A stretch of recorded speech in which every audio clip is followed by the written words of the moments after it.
From chapter 57, you write, "For one can be in a low spirit circumstance and live in an exalted state, while another may live in a high station and be in a miserable state. Those who will conquer their attachment to material poverty or extravagance will be born into such conditions as these, depending upon the specific lessons to be learned." My question is, what are some of the primary motives for someone to be attached to material poverty? Would they see it as a way towards spiritual enrichment, or could there be other reasons for such an attachment? Well, attachment is something, obviously, as I was saying a moment ago, that's created already. See? It's a familiarity. See? It's like a done deal. See? In other words, you're doing what you feel you have no choice but to do. That means it's been done before. It's not something new. See? So then it's a matter of determining whether or not it's a payment. See? So that your attachment to something is producing good for you. See? Making you feel, wow, this is great, I'm attached to this and I feel enrichment, I feel enlightenment, I'm attached to the right thing, I'm feeling great, I'm feeling healing. See? So that could be an attachment that was created before. The attachment can be to the contrary, as it is for many people who before they begin their spiritual life and spiritual practice, they show up as attached to the dark and they're paying for it severely, dearly. See, suffering. They don't know how to get away from that. They don't know how to change that. See, and this is true for many peeps. Yeah. What they see happening is the result of former life momentum, and we're calling that ancestry or family karma. At the same time, it's family karma. It's put into motion. See, you do what comes easy. That means what the family gives you to do. That's not good in all cases. The easy, the comfort side of it is not the best for some peeps. Sometimes you have to step radically out of that in order to find who you are and what it is you're here to do. So you got to step out of your cocoon, your box, your inherited box, and or often enough to find what it is that you have to do as an individual apart from that and what you were really born to do from a, let's say, the point of view of something deeper. In your case, or in anybody's case. So we need to know what it is we are here to do.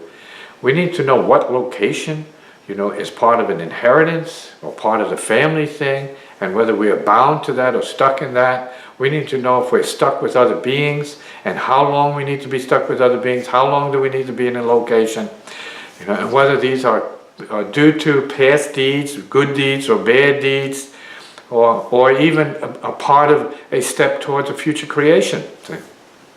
Sometimes it's a choice, sometimes it's a preference, sometimes it's the inheritance. See? But it's not anything about spirit, it's about your karma. See?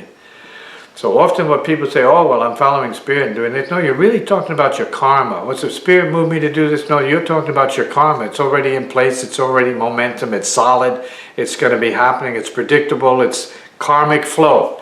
So good karma could be the best karma, but it's still not about spirit. Say, well, this is a great karma that just happened to me. Let's be about spirit. This must have come from above. Say, no, it came from you. So, in other words, when something from above comes down, you're not the same.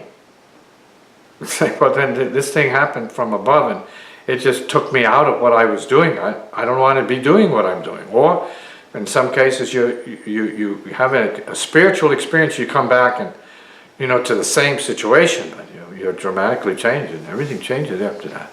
See, you're no longer yourself. Your program has been disrupted by something of more power than anything you've known before. And you say, well, this was outside of my karma completely, because I didn't write this, I didn't think I could experience that. That could be something spiritual, something close to the miraculous, extraordinary. See? Now we can say that's one form of the spiritual, and then we can also agree that without the spiritual, moment to moment, we'd have no life, because then this is a miracle.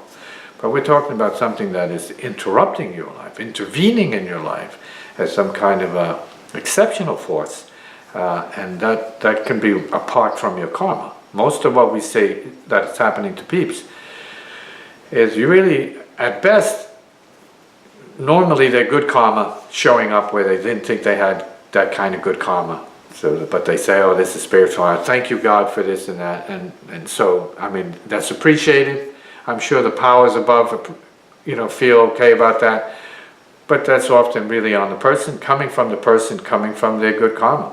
That's simply the truth of it in most cases. That they don't even know about. They don't believe in. They don't believe they have that kind of good karma. But it's there, it's given to us already. We need to know how to use it, we need to know how to recognize it. See? And this takes insight, this takes practice and looking in and knowing what to recognize about ourselves. And you know, that's what practice is about. Slowing down, accepting your life, your karma, but then creating a little bit of time to look a little bit more deeply into the origins of what's going on in terms of your mind and your feelings and, you know, who you are and where you've really come from. See? Instead of just buying everything at a social level and assuming that's reality because everybody agrees to it, doesn't mean it's anybody's reality. It means everybody's agreed to everybody's agreements. There may not be much truth to that, except that it's true that it's happening, but there may be no spiritual or inner truth to it whatsoever. It's just a bond and a bind. We're stuck in it. See, we're on the same subway car, so we're just stuck. We're stuck with it until we can get off of it. That's it. From chapter 57 you write, those who indulge the flesh beyond necessity and moderation perpetuate painful physical karma until radical release and understanding are the case, or until physical indulgences are exercised in a spirit of utter detachment. Detachment needs to be practiced in the midst of family or marital obligations, where vital considerations and practice for balancing the subtle and gross realities are major concerns. My question is, so in other words, are you saying that when it comes to bodily or physical attachments, such as sex, food, or drugs, that it is best for one to practice detachment as much as possible in order to set a good or correct example for those they are closest to, such as family? Not particularly. You can't say that exactly. See? Because you need your tests, your trials. Right? You need your sin, let's say, sin. But you need your experience more than just, let's say, sin, you know, relative to other people's standards or social standards. You need to have your experience. See? Because this really is much deeper than superficial. See? We're talking about many lives, but we don't know that because all we know is one life right now, for the most part. But we consist of one life, yeah, but born of many, many, many lives. So we have all kinds of resources, all kinds of, let's say, possibilities. See? We can change course in the blink of an eye and go from one dimension to another dimension, or from one life to another life in the blink of an eye in 2 seconds, and then come back. See? Because of our experience, our vast experience, because of our consciousness, because of our unconsciousness, see? And because of our superconsciousness potential. See, our spiritual, let's say, levels of reality that for the most part, if we don't pay attention to them, remain ignored and thus, you know, useless. So when we are talking about practice and physical attachments, right, we are saying, well, what lifetime are we talking about? Are we speaking in terms of? Who's to say that eating a certain kind of food is going to be detrimental to you if it brings you pain that you need to experience? See, let's say overweight experiences for a lot of people.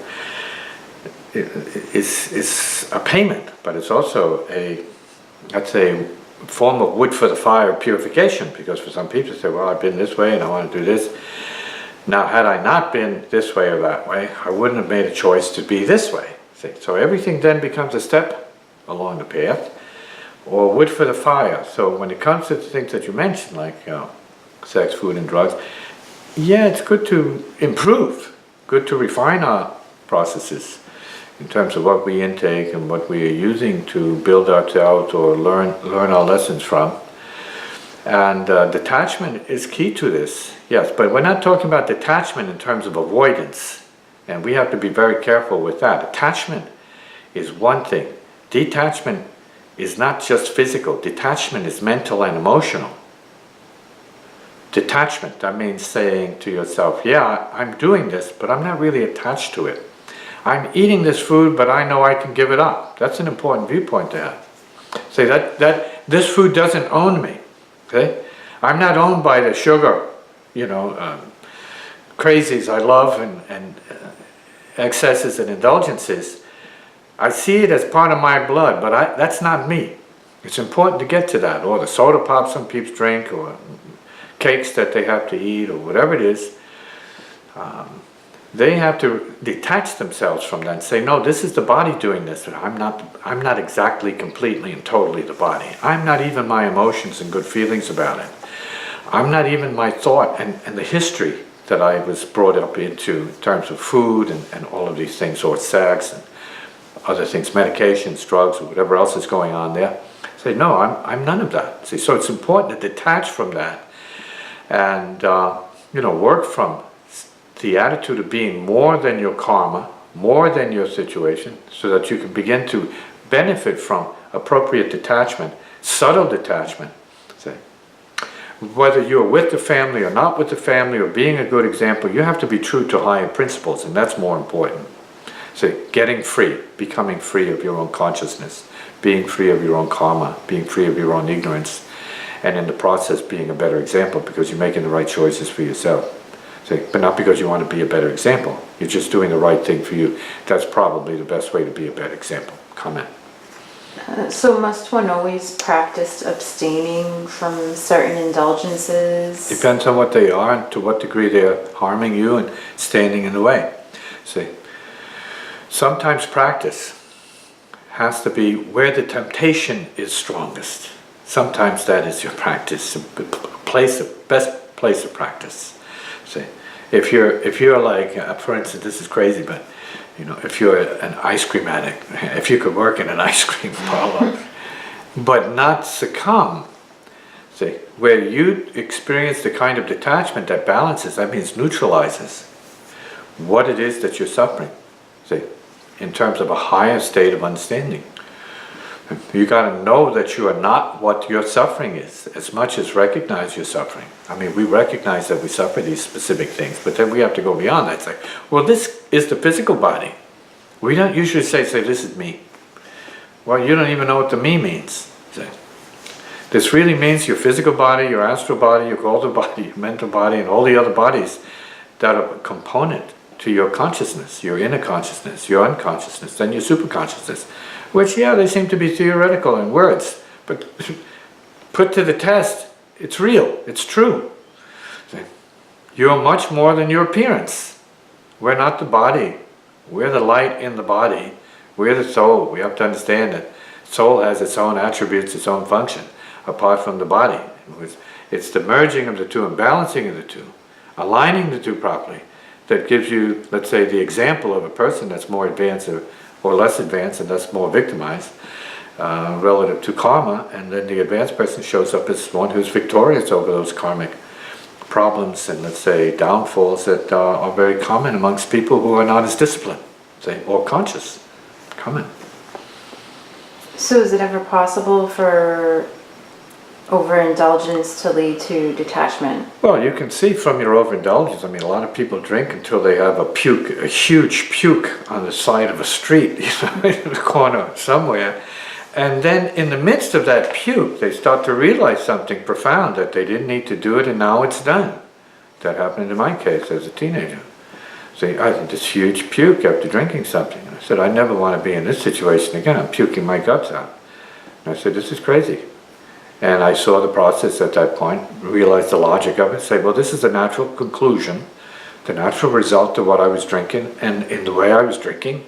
And I don't want to be in this position again, and I can't be in this position again. And so there was a change right after that. There was a change of heart, see, not just a change of mind. My whole body was feeling it. It was whole body understanding and decision that can't go back. See, not going to do it because it's no longer a matter of conflict or self-division or confusion. It's like, gotta do this, it's going to be done, I'm doing it, end of story. From chapter 57 you write, those who are not able to detach themselves from certain vital or physical attachments when the moment arises to perfectly release the body may undergo a longer period between incarnations in order to resolve and release these unwanted, carried over karmas. My question is it possible to stay or be stuck in the physical body after death? And if so, what happens to those individuals upon physical death? Do they have any sense of awareness of what's going on around them, or would they be in a suspended state? All of those things are possible. I mean, we can only speculate. We really don't know. We're mostly, as humans, in the mystery. We're in the dark about that, see? Because we're still in the body, we're still subject to the forces of incarnation, see, and the laws of incarnation. Some of us can step out a little bit more than others. Some of us can explore more than others. Some of us are more interested than others. But we're still subject to the same forces and laws of incarnation for the most part. Now, we can have memories from the past in terms of our own death experiences. We can have flashes of that, and we can have insight relative to that. So all of it is possible in terms of having some sense of what happens, but in terms of a person that's passed over, yes, they can be stuck. Remember, you're already stuck. Everybody's already stuck in your incarnation. You're stuck and you're dying right here and now. See? We're in and out of the body right now. Yeah. And we're stuck in it for the most part, or we're free of it at the same time. See?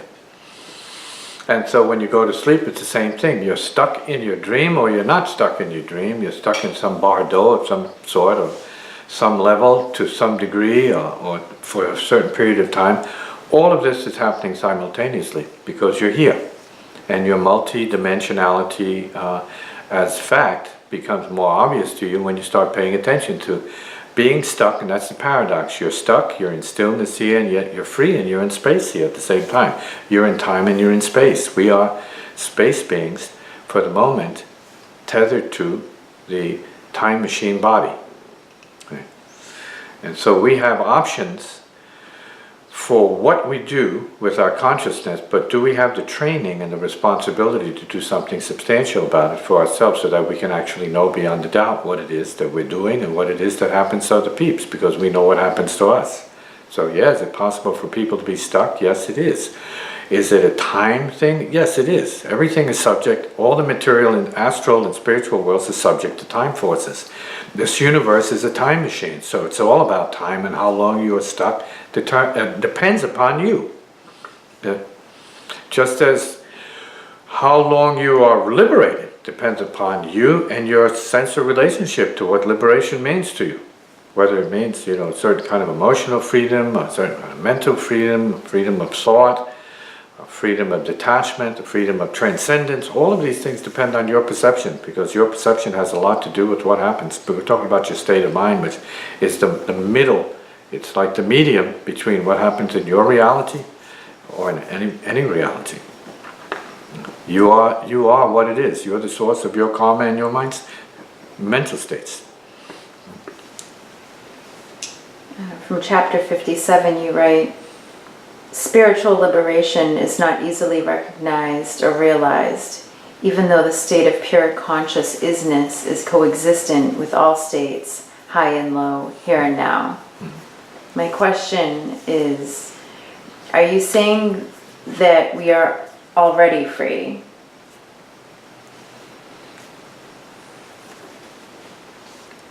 Well, you're already bound, and you are already free of that bondage. Depends on your state of mind. See? We are already space, but we're already time. We're already physical. We're already emotional. Right? We're already causal.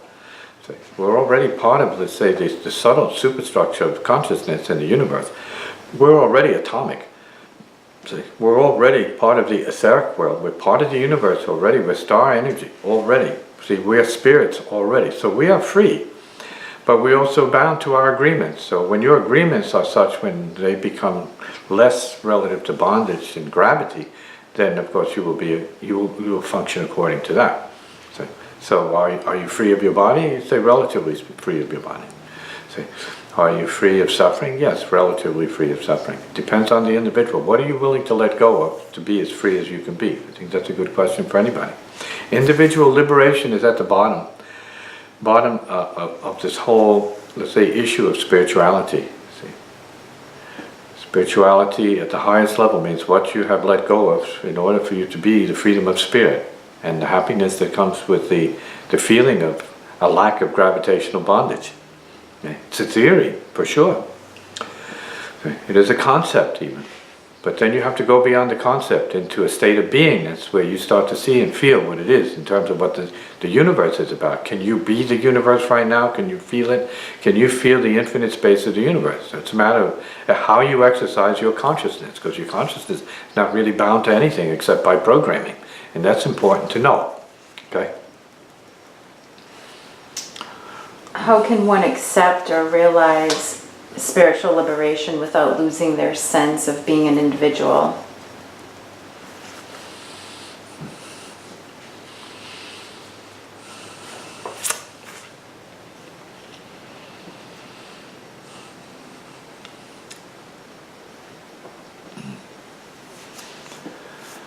Well, you're always an individual. You're always an individual no matter what it is that you realize it as an individuality. So in a certain sense, having individuality of spirit, or let's say consciousness of being an individual in the body, does not in itself make you less the individual you are ultimately born to be. If we're talking about individual in terms of egotism, we're talking about other dynamics that are brought into it in terms of self-limitation, because you can be an awakened individual and a free individual who is operating gracefully with the limits of your physical constitution or your physical karma. See, you're at peace with that. The idea is to be at peace with what it is. See, be at peace with your being. Be at peace with your destiny. See, be at peace with your family karma. Be at peace with, let's say, your mind. See. And if you could be at peace with your mind, then you might be able to bring your mind to a certain place that we can call as a more higher spiritual place for it to be at, rather than, as an ordinary mind that is left to its own gravitational programs, desires and tendencies and urges. You're going to be gravitated. You're going to be stuck in the body. You're going to be wanting physical things, and your vital body, for the most part, is going to control who you are, because you're operating from more or less primitive instinct. See, the vital body. But you have higher intelligence. The ideas start to appeal to and recognize your function as a higher intelligence being, see, a spiritual being. So your individuality is something that you increase as you become more transcendently aware. You don't lose it. You lose ignorance, you lose karma, you burn it all out of your system, and you become more of a radiant individual instead of a confused individual.